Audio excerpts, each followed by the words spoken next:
In today's video, I'm going to teach you how to customize your HubSpot deal pipeline. By the end, you'll know exactly where to go and what to adjust so your pipeline matches your real sales process and improves your forecasting. Start in your HubSpot account and open the main navigation. Click CRM to access your core sales tools, then choose Deals. This brings you to your deal board or list view. If you see cards and columns, you're in the board view. If you see rows, you're in the table view. Either way is fine. The pipeline controls are the same. At the top of the page, look for the pipeline selector. It typically shows the current pipeline name, and next to it, you'll find a drop-down. Click it to open all pipelines. This is where you can switch between existing pipelines, which is useful if you manage different sales motions like new business and renewals. Select the pipeline you want to change so you're editing the right one. Now, open the pipeline settings by clicking Edit Pipeline.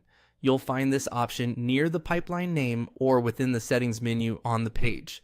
This takes you into the dedicated configuration screen where all the structural changes happen. Inside the editor, you can tailor the stages to mirror how your team actually sells.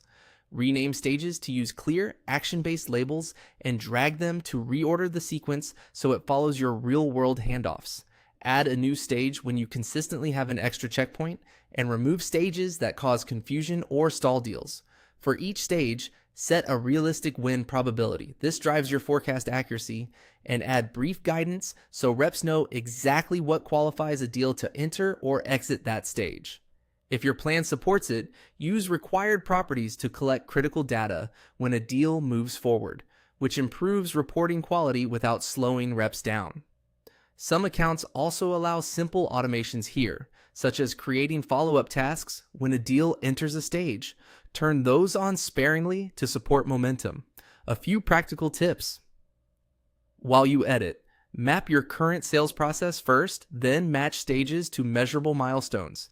Keep the number of stages manageable so those deals don't linger. Calibrate probabilities based on historical conversion rates, not guesses. If you rename or delete stages, be mindful that historical reports may look different. When in doubt, consider creating a separate pipeline for major changes. When your updates look right, save them and return to deals.